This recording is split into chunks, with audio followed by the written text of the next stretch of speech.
ko na po sa puso't isip ko, talagang testimony po talaga ko sa Fifth Sunday. Amen? Yan po talagang nakalagay noon. 3 po kami nila kuya, pero ganun pa man, salamat sa Panginoon dahil hindi hayaan ng Panginoon na magkulang tayo sa Lord. Babawi tayo. Hanggang may buhay, church, alam niyo po ba? Hanggang binubuhay tayo ng Panginoon, binibigyan niya tayo ng karapatan na bumawi sa Kanya. Amen? Araw-araw, pag binuhay ka ng Diyos, ibig sabihin lang po noon, bumawi ka sa Kanya.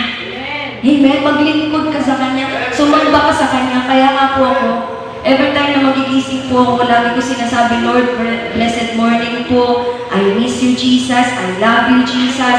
Every day. Amen. Lagi yun, pagkagising ko, Panginoon, mahal kita. I love you. Unang-una ko pong sinasabihan ng Diyos. Amen. Diba? Blessed morning. Kasi nga, pinuhay ka ng Diyos eh. Alam niyo po ba kagabi, uri ng Panginoon, pagka-uwi ko po, bago po ko mag-slide. Pagka-uwi ko kagabi, matutulog na lang po ako, ubo ko ng ubo. So the point na sobrang sakit ng dibdib ko, hindi na ako makahinga. Parang ang pinapatay. Ganun yung ubo ko kagabi, sabi ko, ilang gabi na po simula ng Thursday, Friday, Saturday, ganun po talaga. Pero umiinom ako ng kung ano-ano. Amen, mga, ano lang naman, mga prutas. Hindi po uminom ng gamot. Pero dahil sa siguro, hindi natin alam, ano sa kapabayaan, ano man dahilan, hindi ko po ng tawag sa Diyos. Pero salamat sa Panginoon! No, kahit na maraming hadlang para tumayo, umawi, kumanta, nandito pa rin po tayo pinapatayo ng Diyos. Amen. At sa oras na to, tayo pitadako sa pangako ng Diyos sa aklat po ng Isaiah chapter 40, verse 27 to 31, na ang sabi po dito, ang Panginoon ang nagbibigay ng kalakasan. Sabi mo sa iyong katabi, ang Diyos pala nagpapalakas sa iyo. Bakit parang mas matapang ka pa sa Diyos? Sabi mo sa iyong katabi, amen? Kasi maraming tao ngayon, dahil sa malakas sila, matatag sila, hindi kaya ko ito, kahit ako lang mag-isa. Pero sabi mo sa iyong katabi, ang Diyos pala nagpapalakas sa iyo. Ang Diyos pala nagbibigay ng katagumpayan sa iyo. Amen? Ang Diyos pala nagpapatatag sa iyo. Amen? Kaya sa oras na to, ating pong basahin, aklat ng Isaiah chapter 40, verse 27 to 31, ang sabi po, Israel, bakit ka ba nagre-reklamo? May nagre-reklamo ba? Amen. Israel, bakit ka ba nagre-reklamo? Na tila hindi pansin ng Panginoon, ng Diyos, ang kabalisihan mo? O hindi inalayan sa kaapiang naranasan? 38. Hindi ba ninyo nalalaman? Di ba ninyo naririnig na itong Diyos, ang walang hanggang Diyos, ang siyang lumikha ng buong daigdig? Hello, hindi siya napapagod. Sa isipan niya'y walang makakaunawa. 29. Ang mahihina, mga napapagod, ay kanyang pinapalakas. 30. Kahit na ang mga kabataan ay napapagod. Yes, napapagod po mga kabataan. At nanlulupaypay. Elders ka na, umiinit ka pa. 31. Ngunit, muling lumalakas at sumisigla ang nagtitiwala sa Panginoon Diyos. Nalilipad silang tulad ng mga agila. Sila'y tatakbo, ngunit hindi mapapagod. Sila'y lalakad, ngunit hindi manghina. Palapakan na po natin ang pagkabasa ng salita ng Diyos. Kita po natin tunay na ang Diyos po talaga. Kanina pa lang sa ating awitan, kalakasan ko, O Diyos, ay Ikaw. Amen? Na sa lahat ng ating mga pinagdadaanan, church, aminin po natin na napapagod po tayo. Napapagod ba tayo sa ating mga sitwasyon? Napapagod ba tayo sa araw-araw na pagsubok, problema, bigat, kalungkutan, kabalisahan, alalahanin, kalungkutan? Napapagod po ba tayo? Ako nga eh. Sa prayer ko, lagi ko sinasabi, Lord, pagod na ako. Ayoko na magtrabaho. Sa totoo lang, ayoko na po magtrabaho. Ayoko na magnegosyo kasi namimiss ko si Jesus. Gusto ko umupo sa kanyang presensya kasi tuwing gabi, anong oras na, nakakauwi minsan, tapos pagod na lagi. Amen. Lagi, katawan ko po ay nakakaramdam ng pagod. Kaya nga, onti na lang na ibibigay kong panahon sa pananalangin, sa pagbabasa ng Biblia, pero sa pagdalo ng gawain ng Panginoon, hindi po nakakapagod yan. Amen po ba? Kundi ang nagpapagod sa atin, yung mga kaabalahan sa labas. Tama po ba? Pero sa Diyos, never tayo makakaramdam ng pagod. Amen. Kundi, pag nasa presensya tayo ng Diyos, yung pagod na naranasan natin sa labas, tinatanggal ng Diyos pag pumasok ka sa Amen. presensya. Amen. Lahat ng kahinaan natin nararanasan sa labas, pinapalakas ng Diyos sa loob. Amen. Amen. Lahat ng sitwasyon na hindi natin maunawaan sa labas, ipinapaunawa ng Diyos sa loob ng church. Amen po ba?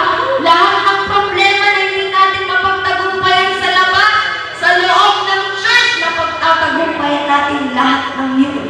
Biruin ninyo, pag nasa labas tayo ng presensya ng Diyos, ang lungkot ng buhay. Tama po ba? Ang lungkot, ang bigat, pero pag dadalo ka sa gawain ng Panginoon, pag magbabasa ka ng Biblia, mananalangin ka, mapapasig ka, lahat ng kapaguran, lahat ng kalungkutan, lahat ng kabigatan, problema, pagso, nawawala. Bakit? Ang sabi ng Panginoon, ngunit muling lumalakas at sumisigla ang nagtitiwala sa Panginoon. Kaya nga po, church, naniniwala ako 100% kahit ang Diyos, kung bakit ka pumunta dito dahil nagtitiwala ka na ang Diyos ang may-ari ng buhay mo. Tama po ba? Bakit po ba kayo nandito? Dahil sa crush? Bakit mo nakaka-crush dito? Wala yan. Amen? Dahil 100% naniniwala ako at ang Diyos kung bakit tayo narito ay dahil lamang po sa Kanya. Amen? Kaya church, nais at ibig ng Panginoon. Nais at ibig ng Panginoon na magtiwala ka sa Kanya na muli Kanyang palalakasin at pasisiglahin. Amen? Kung sa labas nakasimangot ka pagpasok mo ng church, nakangiti ka ng lumalabas uli. Hello?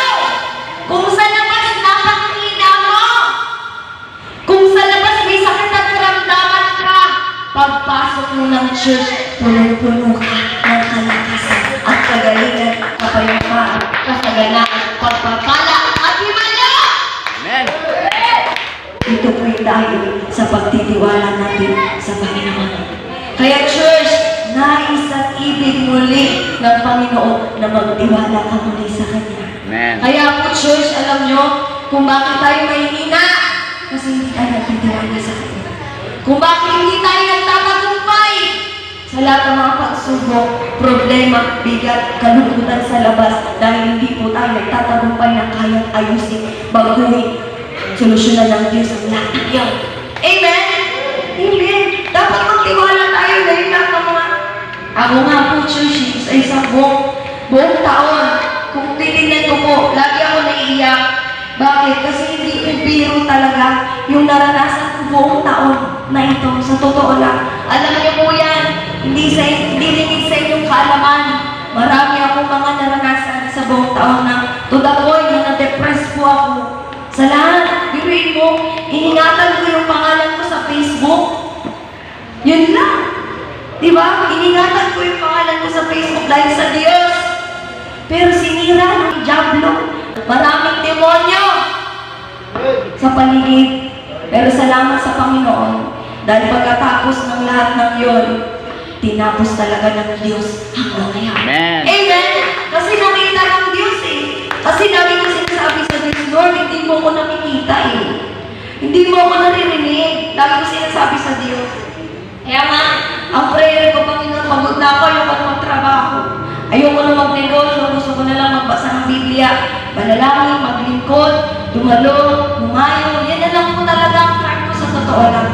Kasi, wala naman tayong magagawa eh. Hindi kahit pangarap, wala na po.